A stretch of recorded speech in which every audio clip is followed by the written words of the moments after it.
Chief Justice ang komprehensibong coverage ng People's Television ng public interviews na isinasagawa ng Judicial and Bar Council para sa susunod na sa susunod na punong mahistado ng bansa. Kasama ko po si Gio Tingson. Magandang hapon sa inyo lahat. Kung kanina nakuha po natin ma-interview ang dalawang sinasabi na outsiders, si SEC Chairperson Teresita Herbosa at former Congressman and former Executive Secretary Ronaldo Zamora. Ngayon naman, dalawang insiders ang huling dalawang interviewin ng JBC panel. Ito po si Associate Justice Maria Lourdes Sereno at syempre po si Associate Justice Presbitero Velasco Jr.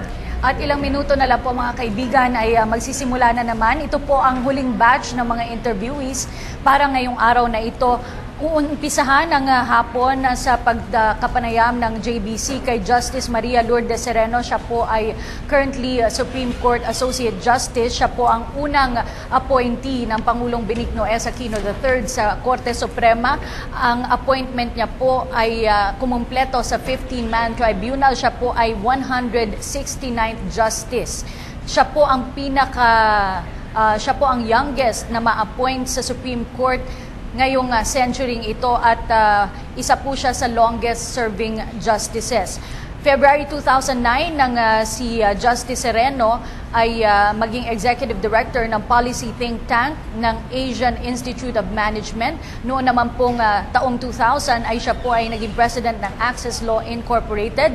Siya rin po ay naging isang profesor sa UP College of Law ng 20 taon at nagturo sa iba't iba pang mga institusyon. Siya po ay nagsilbi sa pamahalaan mula 1994 hanggang 2008 sa iba't ibang mga ahensya at siya rin po ay na-recognize bilang isa sa outstanding women in the nation's service in the field of law noong taong 1998. Siya rin po ay 14th placer sa bar examinations noong 1984. Alam mo, kasabay niya na interviewin din ang third most senior for the post of Chief Justice. Ito po si Justice Presbitero Velasco Jr. Briefly, ito yung mga kanyang accomplishments.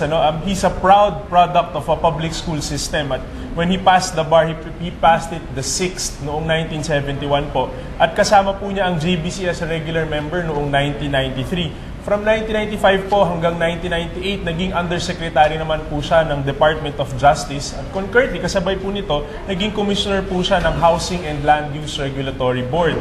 At noong 1998, dito po siya pumasok sa Court of Appeals bilang Justice. Makikita din natin na nung siya ay naging isang court administrator, he was ranked the 8th in the disposition of cases. At ito yung malaking issue na sinabi ng lahat ng mga nominado na yung disposition at pagtatapos ng mga kaso. So mataas ang kanyang ranking at of course, nag-serve din po siya sa IBP sa iba't ibang mga posisyon at iba't ibang mga capacities. Nako Gio, gaya nga na sinabi natin kanina, itong dalawang huling i-interviewin ay mga insider. Kasama natin ngayon, Gio, si Attorney Cynthia Rojas, isang litigator. Attorney Cynthia, madalas po natatanong itong mga interviewees kung sa tingin nila ang kanilang pagiging insider or outsider ay isang asset o liability sa pagiging punong mahistado. Kayo po, anong opinion nyo tungkol dito? Well, really, there are pros and cons to being an insider or an outsider. Ang sinasabi lang ng mga proponents for the insiders, they already know what's inside, the problems confronting the judiciary. On the other hand, yung mga proponents naman ng mga outsider, they're saying na it will bring in fresh blood, new blood. Personally, I think what is important is the person who will be appointed as the next Chief Justice will know and immediately tackle all these issues confronting the judiciary. Yung judicial reforms na hinahanap ng mga tao. But do you think the JBC will be considering this factor in making their decision since two of its members, well, one of them is a former Supreme Court Associate Justice and one is a current Justice of the Supreme Court? You know, with recent events, we really don't know how they're going to decide. Especially right now na meron ng transparency issues, everything is so transparent. I think that they will be guided by what's their own conscience as to who they feel would be the best and most logical names to be included in the shortlist. Personally, I feel whether or not it's insider or outsider, it doesn't matter So long as sa harap ng para sa taong bayan, these persons would be credible, those in the shortlist would be credible. So, kung sino man ang mga bet ng kahit na sino, meron mga frontrunners, di ba? I think we know naman who the frontrunners are. We have insiders na frontrunner, we have outsiders na frontrunner. Eventually, I think the conscience of all the JBC members will be the key dito. Attorney Rojas, puntahan natin yung isa sa mga interviewees kanina, si former Congressman and Executive Secretary Ronaldo Zamora. Nabanggit nga niya na isa sa mga problema talaga ay ang 1% budget allocation o less than 1% budget allocation sa hudikatura. Ano po ba yung rationale kung bakit lagi na lang sa 3 branches of government, sila yung pinakamababang natatanggap? Siguro, I can only surmise, no? Pero nung isa sa mga issues na maaaring factors kung bakit mababa ang budget ng judiciary. Kasi siguro sinasabi ng mga nasa Congress at ng executive, meron kasing sariling fund ang judiciary, and this is called the Judiciary Development Fund, di ba, JDF. Dito, yung mga fees na nakukuha from filing fees and other legal fees, sila lang. At ang may control nito, at nalaman ko to, especially nung nasa impeachment process kami, ito ay nasa control ng Chief Justice. So, this is probably the biggest reason kung bakit ang pera ang budget allocation ng judiciary ay considerably maliit. But I also heard one of the interviewees yesterday, I think it was Justice Carpio, who said that traditionally, even in other countries, 2% of the national budget ang allocated. So I guess we're not really far off. I really don't know why, but I can only guess that that's the reason. Attorney Cynthia Gio, nitong mga nakaraang araw nakita natin itong iba't ibang mga proposals nitong mga nominees kung sakasakaling sila ay magiging isang Chief Justice, at karamihan ang nagsabi sa kanila gusto nilang pabilisin itong sistema ng hustisya dahil nga ito ay napakatagal na pong problema. Kayo po, Attorney Rojas, bilang isang litigator for so many years, ano sa tingin nyo yung dahilan kung bakit hindi maresolba itong issue nito? I'm sure the other former Chief Justices have attempted to do the same, not to declog the docket. For one, marami kasing parties in a particular case. So that in the setting of cases, maraming mga tao na kung pwede ba yung isa, pwede ba yung isa. There's also the matter of number of cases being heard by a particular court. And makikita natin to pag sa municipal trial court, the lowest court possible, napakadami ng tinatry na kaso dito. Ordinances, tapos yung mga laws na by law in jurisdiction nasa MTC. And then after that, we go up. It's like a pyramid eh. So pagdating mo sa RTC, dumadami din yung mga kaso. The MTC and the RTC kasi ay mga korte na kung saan naglalapat ng ebidensya. So I think dahil naglalapat na ebidensya dito, nagpe-present, matagal yung proseso dito. I don't think anyone in the judiciary gusto nilang tumagal ang proseso. Ako, for one, as a litigator, what I try to do sa aking mga kliyente, I try to explain bakit. Para hindi sila magalit sa amin. Baka akala nila, kami lang, dinidelay namin. Talagang by, on purpose, ginagawa namin na ma-delay. Hindi, ano. Of course, there would be others na sinasabi, we get paid for all of it. But you know, kahit pro bono yung kaso mo, pag na-delay yon, this is justice denied. At the back of our heads, ang nasa utak namin, justice delayed is justice denied. So lahat kami gusto namin to. Siguro, narinig ko rin kahapon sa mga interviewees, one of the things na makaka-solve siguro dito is to closely monitor all the judiciary members, all the judges. So pagkaroon ng case monitoring, siguro mahihiya na yung ibang judges na talagang who don't come to court on time, who don't attend. Meron po ba talagang nangyayaring ganon? Well, na po-postpone yung mga hearings dahil sa judges? Meron kasing mga, in fairness naman to the other judges, merong mga judges kasi na multiple sala. So hindi porke ikaw ay judge na isang particular court, dun ka lang. Hindi eh. You get assigned a pairing court sometimes kung kulang ang judges, and when other judges are on leave, it happens na maraming korte ang hawak mo. Also, meron din tayong tinatawag na multiple courts, circuit courts. So merong isang kunyari isang lugar na kung saan maraming munisipyo ang hawak niya. So, ang dami-daming kaso. So, necessarily, I think, yung mga judges will have to allocate. Also, hindi lang judges kasi meron ding mga prosecutors. So you have to take into account yung availability ng all the people who are involved in the judicial process. So pero sa akin siguro malaking magiging tulong kung closely na monitor ang judges.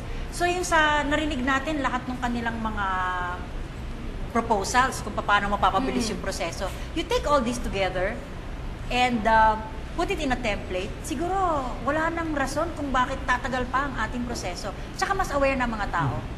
I think yun.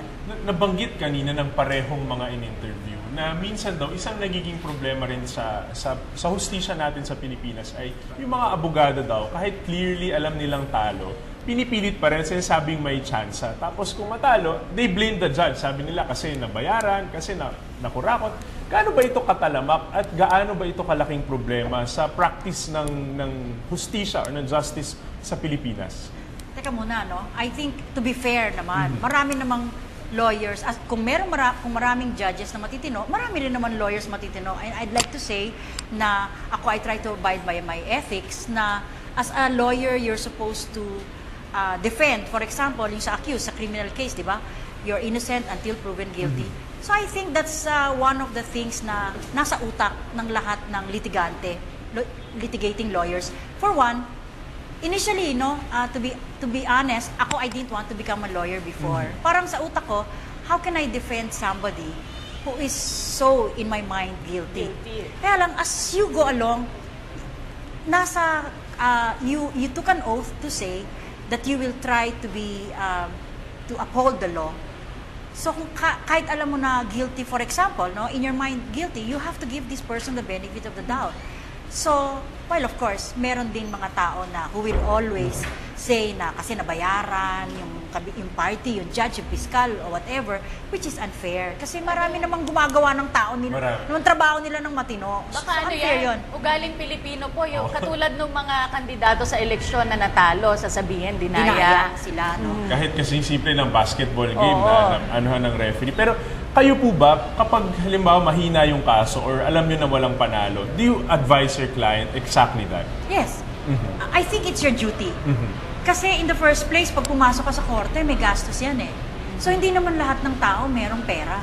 No? So when you litigate, necessarily may kasamang cost dyan. Whether it's big or small, may gastos eh. May pamasahe ka. Ako, I try to be honest to my clients. I also do a devil's advocate. Opo. As much as I say, sometimes I tell my clients, maaaring hindi ito yung gusto nyong marinig sa akin. But it's the way that I prepare for my case. So both good and bad, binibigay ko sa kliyente para may input siya kung gusto ba niya ituloy o hindi.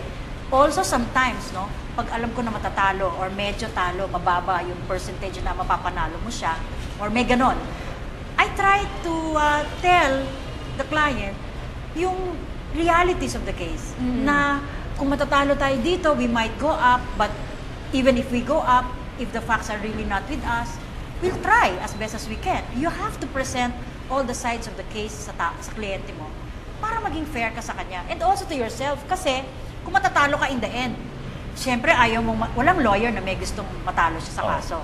So as much as you can, you try to win all your cases. So you have to be honest. Ako, I try to be as honest as I can to my clients. Pag talo, I tell them, mag-settle na lang tayo, or let's try to mediate, or there are so many ways of doing a case, hindi lang to go to court, not to go to full trial. Nabanggit niyo po yung mediation. Ito po yung isa sa solusyon ng ipinresenta ng isa sa mga interviewees kahapon. Do you think na pag-encourage ng mediation din po ay isa sa mga solusyon para mapabilis itong usad ng hustisya dito sa ating bansa? I think so.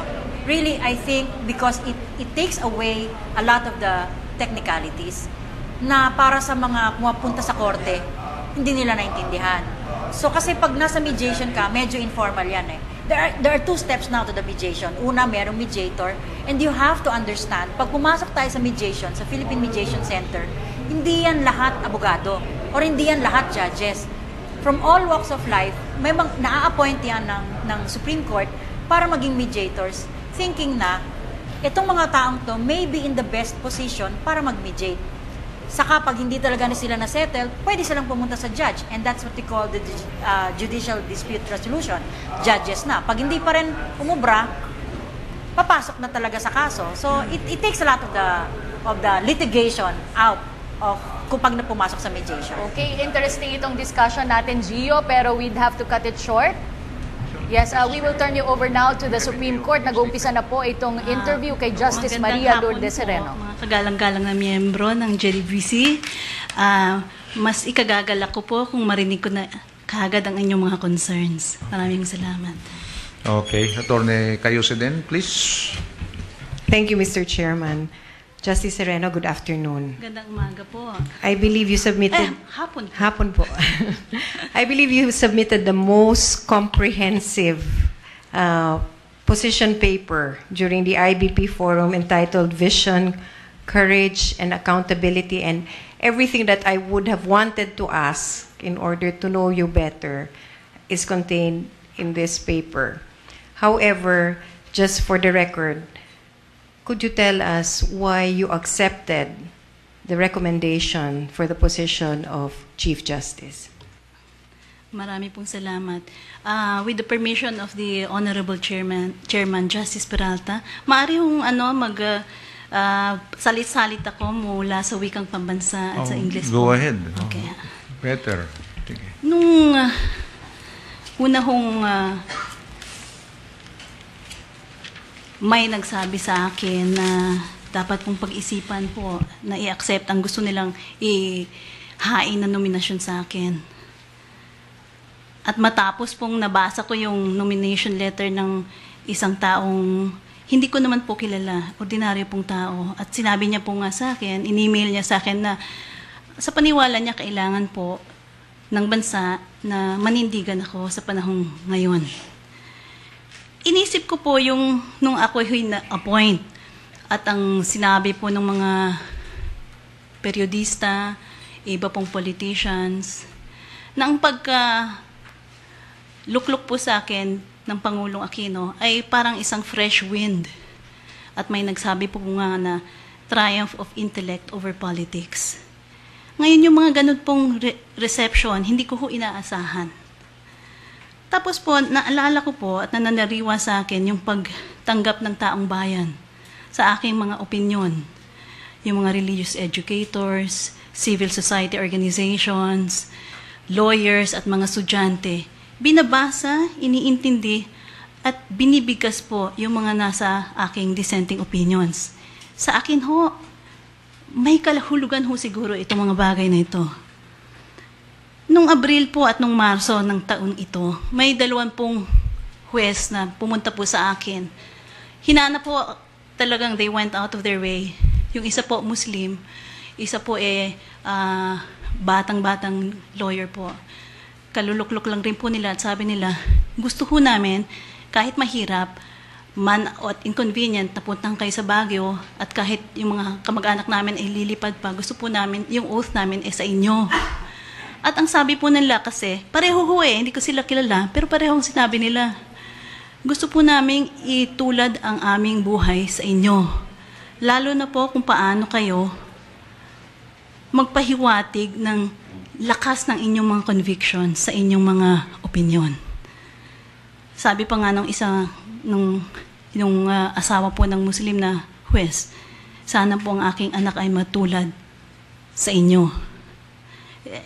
Tinago ko po ito sa aking puso at ako'y nagulat na lamang po ng itong mga gusto pong i-nominate ako nagsasabi na merong kasing dimension na madadala sa debate tungkol sa leadership ng hudikatura na hindi pa napag-uusapan. Importante na yung mga values namin yon at yung mga ideals namin yon mapag-usapan. Kaya tungkulin mong tanggapin itong nominasyon na ito. At ninamnam ko po pinagnilay-nilay ko po at inisip kong maaaring po ngang may sinasabi silang mahalaga. At nung Sabado nga po, si Father Joel Tabora, pasensya na po at nagamit ko ang pangalan niya, siya po ay presidente ng Ateneo de Davao.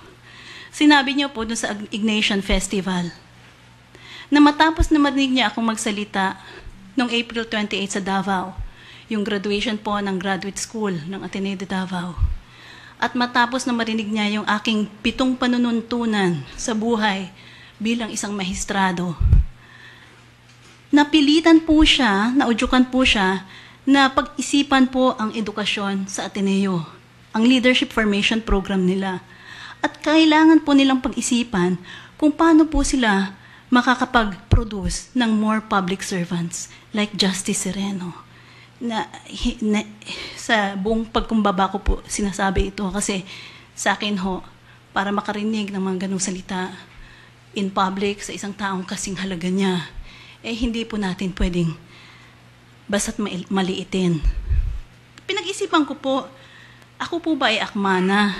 So pinag-isipan ko po itong 2 taon na nakaraan at nakita ko naman po na ang aking pong kontribusyon sa dispensation of justice nakakaabot po ng puso ng tao.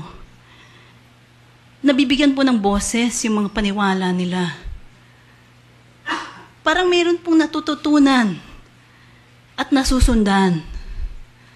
Tapos tinignan ko naman po yung aking past 52 years, including, syempre po, yung 50 years before I was appointed to the court.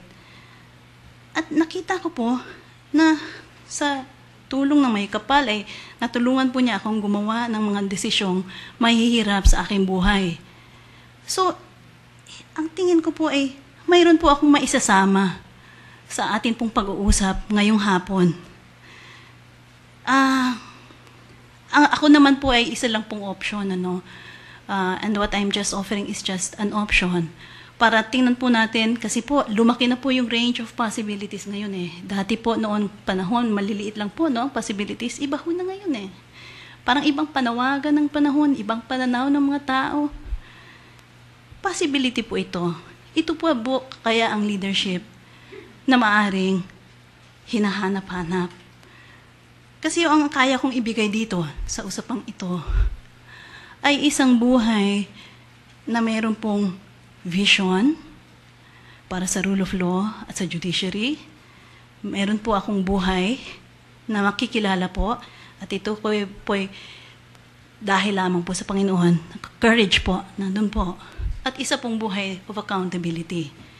Yung vision ko po sana po makita natin ang ating constitution ay ating North Star at lagi po nating pananantayan ang rule of law. Isa pong judiciary na matapang, may courage po, na to ensure that that vision is never compromised at whatever cost. Kasi willing ako to bear whatever cost and to undertake whatever sacrifice is necessary to make that vision come alive. At hindi ito empty words, kasi sa buhay ko naman po, sa kabutihan po ng Panginoon ay nakayanan ko po sa lakas niya. At accountability, upang ang talagang conviction po ng taong bayan ito pong mga stewards of justice na nasa Supreme Court, faithful sa kanilang pananungkulan, sa kanilang pananumpa, ng effective justice ay ma-deliver. So, ito po ang palagay kong kaya ko pong dalhin sa konversasyon natin. Ito po ang option. Salamat po. Thank you, Justice. You gave the reasons why you have decided to accept the challenge. But could you give us what is your vision for a Supreme Court under Justice Sereno, Chief Justice Sereno? Unang-una ho, nais kong ihiwatig na ayoko po ng isang personalistic na panunungkulan. Kung maaari it is a community shared vision. Kasi sa Amerika po, nagkaroon sila kasi medyo very professional sila, at may mga informal processes sila. So, yung names na Warren Court, ganyan, nag-stick. Pero isang cultural handicap po natin ito, na masyado nating ina-attach ang reform sa tao.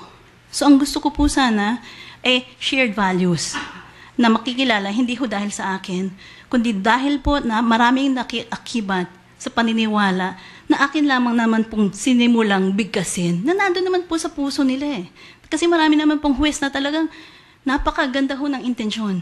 Kailangan lang pong mabigyan ng artikulasyon yung mga intensyon na yun.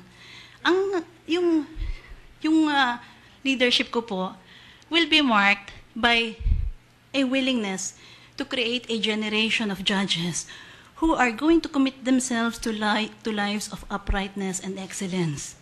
So that when they say, ikaw mali, ikaw ang tama, naniniwala po na justice is being rendered, kahit ho dun sa natalo, hindi ho gaanong masakit.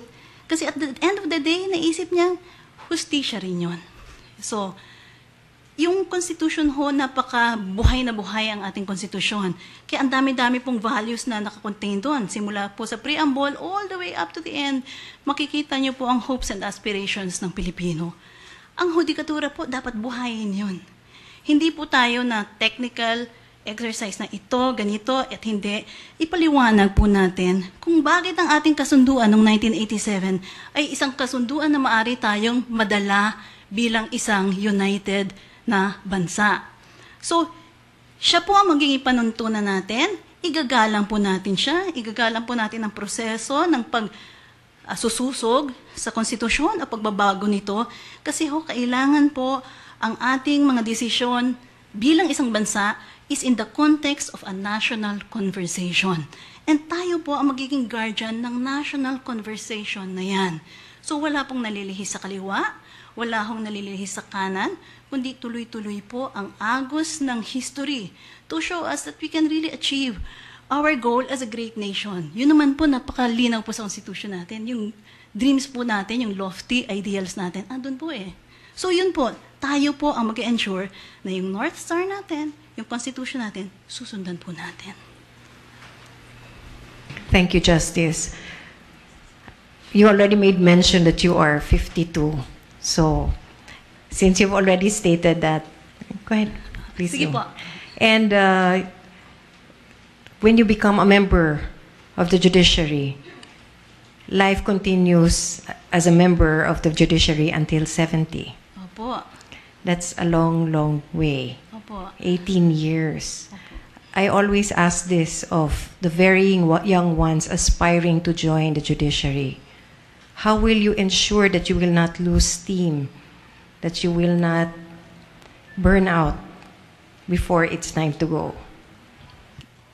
Alam niyo ho, yung aking 52 years po naging napaka-colorful. Hindi ko po naintindihan noon na aking desisyon po, nung ako'y 26, na iwanan po ang aking buhay sa Makati upang bigyan po ng panahon ng aking mga anak. Ay akala ko po ang magiging buhay ko ay tahimik at nasa isang sulok po. Ngunit sa pangyayaring hindi ko po pinaplano, binigyan ng Panginoon ng napakadaming yugto ang aking buhay na masyado pong exciting. Locally, internationally, judicial reform, in the private sector, kasama na po ang AIM, sa Legal Academy po, sa Bureau of Treasury, Preparatory Commission on Constitutional Reform, naging napakayabong po ng buhay na ito. Ngayon, bakit po ako magkakaroon ng boredom or burnout kung naging punong-puno po yung aking 52 years at ganun rin pong magiging punong-puno ng napakagandang pahiwatig ang next 18 years. Wala naman po na akong nais sa buhay na ay gusto ko pong mag-travel sa iba't ibang bansa. Hindi na po, wala na akong ganong urge masyado sa akin. Gusto ko pong pumunta sa resort na to at pumunta sa resort na yan at makita si ganyan. Wala na rin naman pong desire sa akin yung mga designer bags, designer shoes, designer food. Hindi na po yan. So, hindi po ba napakaganda ng buhay na tahimik at dignified? Ng buhay na simple, ngunit malalim. Halimbawa po, napakasaya po ng buhay ko na mula sa korte, matapos ang aming mga meetings at ang aming mga sessions, tumutuloy po ako sa bahay, nag-exercise po ako, ginagawa ko po yung mga hobbies, and then nanonood po ako ng konting TV, and then I read again, and then I dream of great dreams. Napakasarap po sa akin yung, kaya po ba nating ayusin itong batas na ito? Itong jurisprudence na ito, pwede ba nating ihanay-hanay isa-isa upang hindi na tayo iakusahan na paiba-iba naman ang isipan natin ukol sa mga bagay? Can we bring out elegance, high thoughts, great thoughts in our decisions? Can we refine our language further? Can we be educators in the long and broad sense of the word? exciting po yun sa akin eh. It's a very rich and a very fulfilling life. So, pagpagod po ako, pagpapahinga po, hihingi po ng lakas mula sa Panginoon. Tomorrow is another day, balik ulit. At iniingatan ko po ang aking kalusugan. Kasi kung hindi ho natin ingatan ang kalusugan natin, manghihina po tayo at magkakaroon pa tayo ng mga periods ng physical and mental weakness. Ingat na ingat po ako na yung energy ay nandun lagi para yung justice na po na kailangan ng ating taong bayan ay masisilbihan po. Where do you draw all this passion?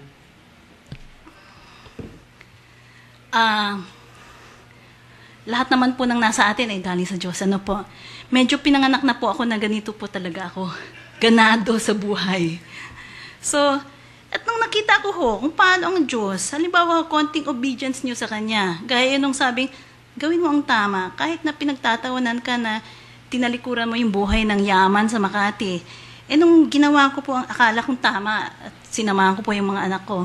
Nung imbis ho na nalugmok ang buhay ko, inangat po ako. So, ano po yan eh? Kumbaga, it's even more incentive to be thankful, to be energetic, and to dream great things for God. So, yun po eh. Kasi sa paniwala ko ho, dahil ang Diyos ay napaka lucky po. We serve a great King. Paano ho tayo manghihina? Bakit ho hihina ang ating passion? Napaka tindi po ng kanyang passion for His people. Yun po ang dito po nanggagaling yung energy ko.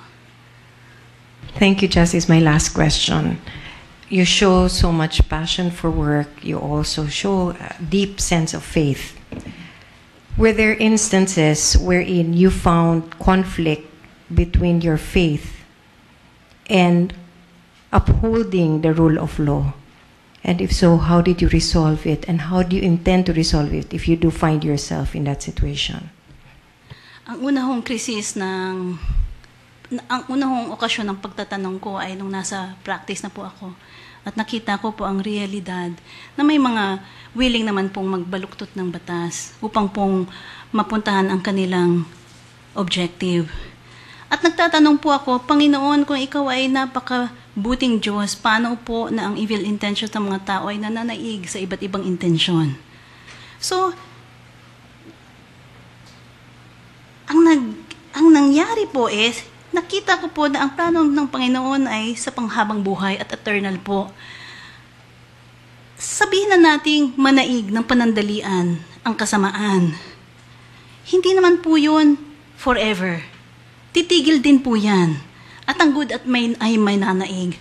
Pati ang reward po ng Diyos ay hindi lamang dun sa kasong hinahawakan ko. Pag magbuhos ho ng blessing ng Diyos is in every facet of your life. So hindi ka makakomplain. At pinapangako naman po niya na maaaring manaig sila sa panahong yun, ngunit mayroon pong sumpa ang dulot ng mga masasamang gawain. So,